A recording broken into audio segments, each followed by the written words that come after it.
la sous-région pense que la Côte d'Ivoire est un Eldorado pour les personnes LGBT, mais ce n'est pas le cas. On ne peut pas parler d'acceptation, on peut parler de tolérance.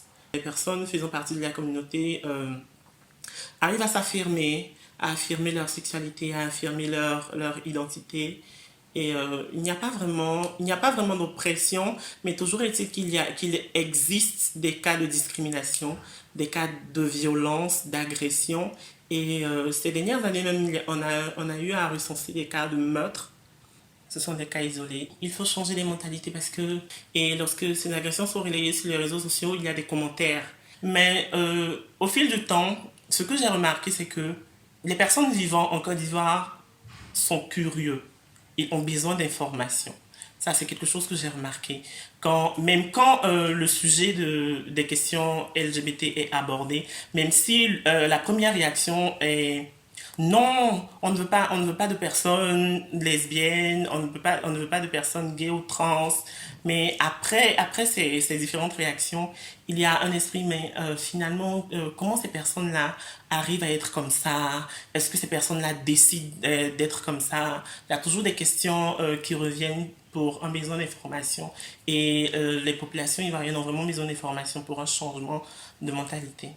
Au Burundi, la communauté LGBT qui souvent est prise dans le contexte des questions relatives à l'orientation sexuelle et l'identité de genre, c'est une communauté qui vit sous une loi criminalisant depuis 2009.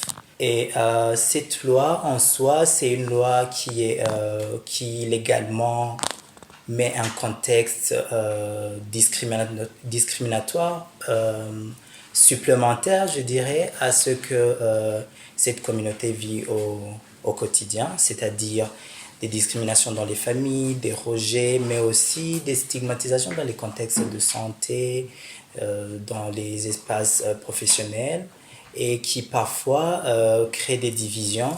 Dans cette communauté, les gens vivent, je dirais, à différents niveaux. Certaines personnes préfèrent continuer à évoluer, je dirais, dans le déni ou bien en se cachant, que ce soit de leurs propres amis, de leur propre famille. Et il y en a d'autres qui prennent aussi même le lead pour dire on va faire quelque chose pour des personnes qui me ressemblent, des personnes qui ressemblent à quelqu'un que je connais.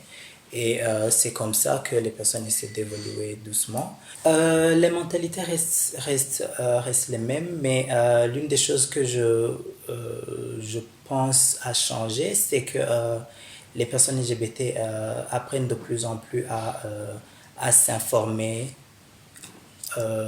pour eux-mêmes, à essayer de comprendre leur contexte et à essayer de voir c'est quoi les possibilités par lesquelles ils peuvent continuer à évoluer dans cela. Yeah, okay, so it feels bad and really good and amazing at the same time. Bad in the sense that you know that your entire existence, your entire life is actually illegal in your country. Like knowing that you're like any citizen, like you have a job, you're paying your taxes, like you have your normal life, respecting all the rules and all, and then you find just because you're with someone and because you're loving someone, that makes your entire existence illegal in your country. So in Tunisia we have this law, Loi 230, the law 2030 is this law that criminalizes homosexuality in Tunisia. This law says that if the government finds out in a way that you're homosexual, you can go to prison for a period that can go to 5 years. So that's what I meant by being illegal, like having a life that's actually legal in your country. It is progressing a lot because, again, not just LGBT organization working on the subject. We have like feminist people doing the work with us as well, like people advocating for human rights. So it's believing in the intersectional part of it and having a lot of people coming together and believing that everybody should be equal no matter what. The lifestyle, the culture is kind of getting used to and changing. And I always say like there's this queer scene emerging in Tunisia. You have the youngest people like being more comfortable with themselves, expressing themselves in such amazing way that like it's kind of becoming part of the culture to see people like different than what we're supposed to see in our everyday life. Il ne faut pas oublier qu'il dans différentes régions, dans différents pays de l'Afrique, bien que nous sommes capables d'essayer de trouver un point commun, Mais seulement, c'est un contexte différent, une réalité différente. Et nous sommes capables, par région, par réalité, nous sommes capables d'adresser cette différence qui est là, cette façon de soulever un problème différemment. Là. Pas une seule solution pour tout ce qui peut arriver en Afrique. Alors pour nous, c'est vrai que dans la loi, aujourd'hui, les personnes LGBT sont beaucoup plus criminalisées en Afrique que dans les autres pays dans le monde.